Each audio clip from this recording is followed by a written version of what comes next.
যারা বুক চিতিয়ে লড়াই করে আমাদেরকে আজকের এই সংসদ গঠন করার সুযোগ তৈরি করে দিয়েছেন। তাদের মধ্যে যারা নির্যাতিত হয়ে দুনিয়া থেকে বিদায় নিয়েছেন, মহান রব্বুল আলমিনের দরবারে দোয়া করি আল্লাহ তাদের সকলকে শহীদ হিসাবে কবুল করুন। যারা আহত পঙ্গু হয়েছেন, আল্লাহ তাদেরকে সুস্থতার নিয়ামত দান করুন। আমরা সকলের প্রতি গভীর শ্রদ্ধাশীল, কৃতজ্ঞ, ঋণী।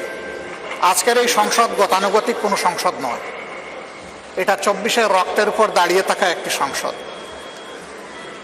আজকে আপনি এই মহান সংসদের স্পিকার বা অভিভাবক নির্বাচিত হয়েছেন এবং আপনার সাথে ডেপুটি স্পিকার হিসেবে জনাব কায়সার কামাল সাহেব নির্বাচিত হয়েছেন। আমরা দুইজনকেই অভিনন্দন জানাই। মাননীয় স্পিকার, বাংলাদেশের স্বাধীনতার পরপর 55টি বৎসর আমরা অতিক্রম করে এসেছি। এই দেশের সংসদ এবং সংসদীয় রাজনীতি সত্যিকার অর্থে খুব কম সময়ে কার্যকর ছিল। অল্প যেটুকু সময় ছিল জনগণ তার সুবিধা পেয়েছে। বেশিরভাগ সময় ফ্যাসিজমের কবলে পড়ে এই সংসদ ছিল অনেকটা দামি সংসদ, অকার্যকর। এবং আপনি যে বিরল সম্মানে আজকে ভূষিত হয়েছেন, এই জায়গায় অভিভাবকত্বের দায়িত্ব যারা পালন করেছেন অতীতে, তারা নিজের উপর, সংসদের উপর, দেশবাসীর উপর, গণতন্ত্রের উপর, মানুষের অধিকারের উপর তারা সুবিচার অনেকেই করতে পারেননি।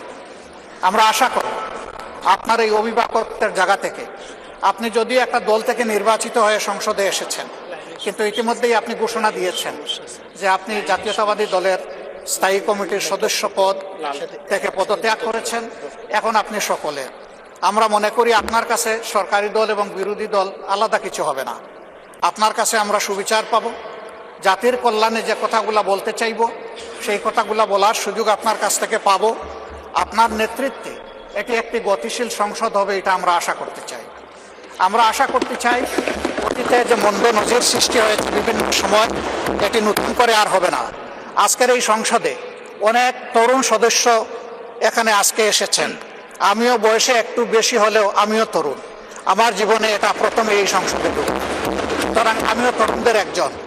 সেই তরুণরা যারা এখানে প্রাজ্ঞ আছেন, অতীতে যারা এই মহান সংসদের সদস্য বারবার নির্বাচিত হয়েছেন, তাদের কাছ থেকে আমরা ভালো কিছু শিখব।